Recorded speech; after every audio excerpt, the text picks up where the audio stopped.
আজকে একটা নতুন ভাবে রেসিপি ট্রাই করলাম। এইভাবে আগে কোনোদিন রান্না করা হয়নি। আসসালামু আলাইকুম এভরিওয়ান, আপনারা সবাই কেমন আছেন? আশা করি সবাই অনেক ভালো আছেন। তো আজকে আমি বেগুন ভেজে মাছ রান্না করব। আর এখানে আমি তেলাপিয়ার মাছ নিয়েছি। এই মাছটা খেতে খুব ভালো লাগে।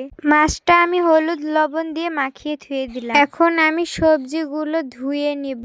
ভালো করে ধুয়ে সবকিছু গুছিয়ে তারপরে রান্না করতে যাব। এখানে আমি 4টা টমেটো আর একটা বেগুন নিয়েছি। এখন আমি টমেটো বেগুনগুলো কেটে নিব। এইভাবে তরকারি রান্না করলে এত মজা হবে বুঝতেই পারি। একভাবে তরকারি রান্না করতে করতে একঘেয়েমি হয়ে গেছিল, তাই এভাবে ট্রাই করে দেখলাম। বেগুনটা আমি ভাজবো তাই গোল গোল করে কেটে নিচ্ছিলাম। আর এই তরকারিতে আমি বেশি পরিমাণ টমেটো ইউজ করেছিলাম, তাই একটু টকটক হয়েছিল, বেশি মজা হয়েছিল। এখন আমি বেগুনগুলো মাছের সাথে মাখিয়ে ধুবো। আর আমি কিন্তু মাছটা আগে মাখিয়েছিলাম, তার কারণ ভিতরে অনেক কিছু ঢুকলে ভালো লাগবে। এখন আমি মাছটা ভেজে নেব। আর এরকম মাটির চুলাতে তরকারি রান্না করলে আরো বেশি মজা হবে। আমরা গ্রামে থাকি তাই মাটির চুলাতে রান্না করি।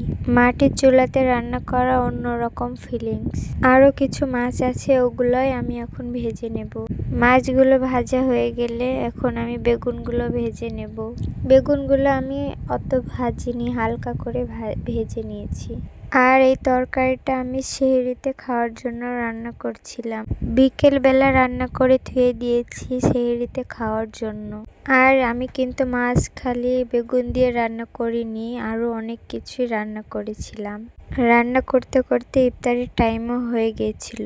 সেই দুপুরে রান্না করতে বসেছিলাম, এখন ইফতারের টাইম হয়ে যাচ্ছে। তো যাই হোক, এখানে আমি বেগুনগুলো ভেজে তুলে নিয়েছি। তারপরে পেঁয়াজ মরিচ ভেজে মশলা কষাতে লেগে গিয়েছি। আর দেখুন আমি কতগুলো টমেটো দিয়েছি। টমেটো দিয়েছি এই কারণে বেশি মজা হয়েছে।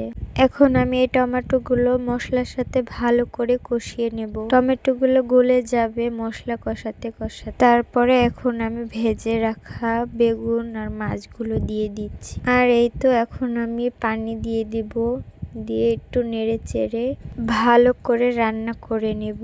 আমরা মাছ তরকারি রান্না করে খাই, ভুনা করে খাই, কিন্তু এভাবে বেগুন ভেজে মাছ রান্না করা একবারও হয়নি। তাই এভাবে ট্রাই করে দেখলাম, দেখি কেমন লাগে খেতে। তো খেতে খারাপ হয়েছিল না, ভালোই হয়েছিল। তো যাই হোক, এখন আমি ঢেকে দিব, দিয়ে ভালো করে ফুটিয়ে নেব। বেগুন আর মাছ দিয়ে ভালো করে ফুটিয়ে রান্না করে নেব।